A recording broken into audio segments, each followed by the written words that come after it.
उस गांव में गीता नाम की एक औरत अपने पति राहुल और अपने बेटे गोपाल के साथ रहती थी। वो तीनों अपनी जिंदगी में बहुत खुश थे। गोपाल की उम्र विवाह योग्य हो गई थी। अजी सुनिए, मैं कल जिस शादी में गई थी वहाँ मेरे रिश्तेदार की बेटी गोपी को देखा।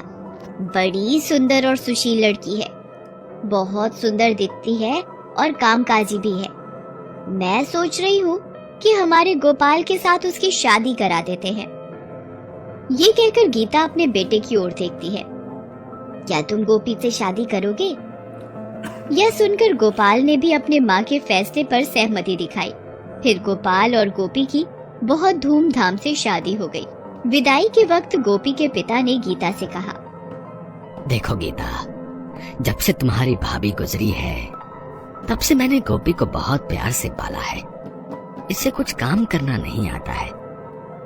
तुम इसे बड़ी सावधानी से और प्यार से सिखा देना। अगर वो कुछ गलती करे तो माफ कर देना। गोपी के पिता ने रोते हुए ये सारी बातें गीता से कही। भाई साहब, आप ये सब क्यों बोल रहे हैं? गोपी मेरी बेटी की तरह है, बहू नहीं है। आप बिल्कुल निश्चिंत रहिए। मैं बहुत खुश हूँ।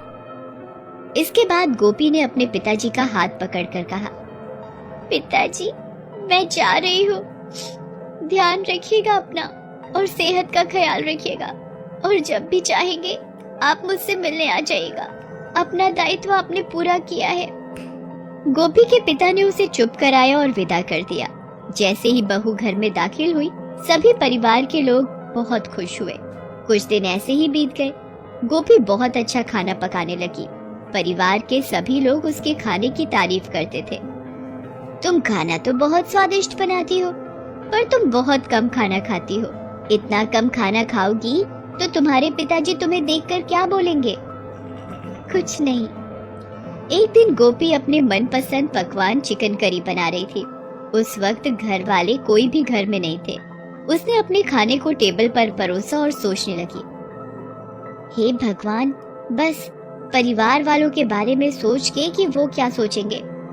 आज तक मैं कम खाना खाती आई हूँ, पर आज तो घर में कोई नहीं है। मैं पूरा खाना खाऊंगी। उसने अपने आप से कहा और सारा पकवान खा गई।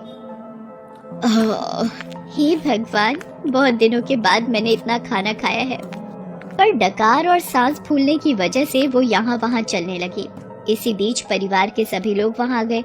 गोपी को इस हाल में देखकर उन्होंने पूछा, अरे बहू, तुम्हें क्या हो गया है? कुछ नहीं हुआ सासू माँ, जरा सा पेट में दर्द है, इसीलिए चल रही हूँ। कुछ दवाई खा लो, समझी? ये कहकर वो अंदर चली गई। धन्यवाद भगवान, वो सब अभी आए। अगर थोड़ी देर पहले आते तो मैं पकड़ी जाती। कुछ दिन के बाद गोपी का पति गोपाल कुछ फल लेकर आया।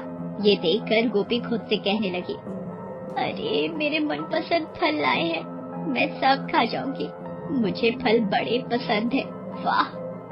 गोपी को नींद आ रही थी, फिर भी वो आज जगी रही और वो किचन में जाकर सारे फल खाने लगी और सारे फल उसने खाकर खत्म कर दिए।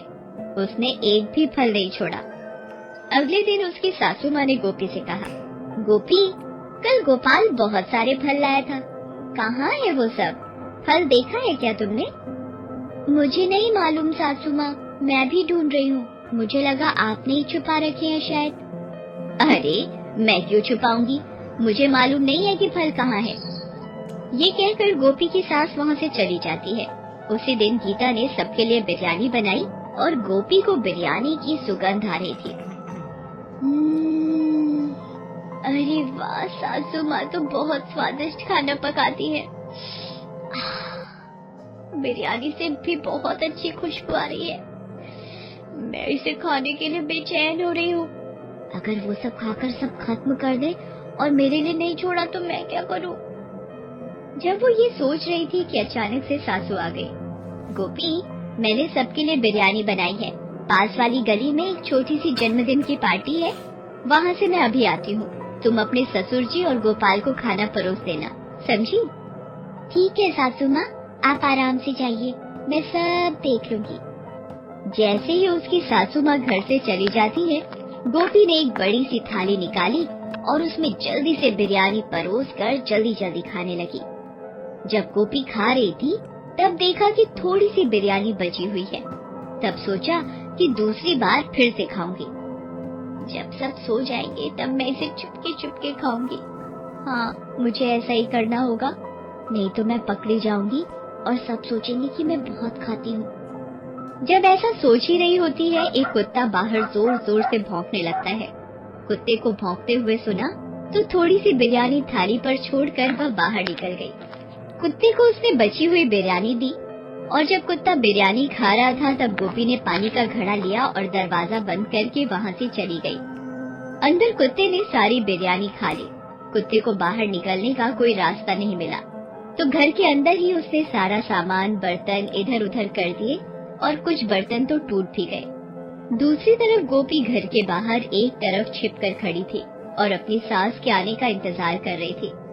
जैसे ही उसने देखा कि उसकी सासू माँ आ रही है, वो घर के पास गई जैसे कि उसको कुछ पता ही नहीं था और दरवाजा खोला तो कुत्ता जल्दी से घर से बाहर निकला। ये कुत्ता अंदर कैसे आ गया? तुम कहाँ थी?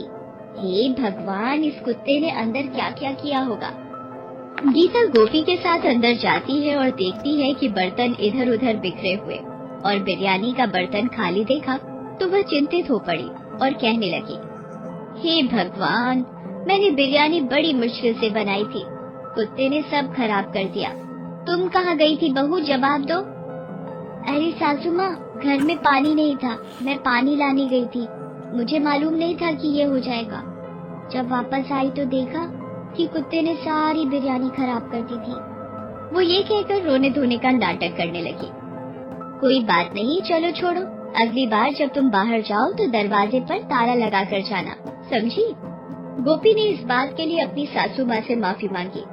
अभी तुम्हारे ससुर जी और गोपाल आने वाले हैं, चलो खाना पकाते हैं।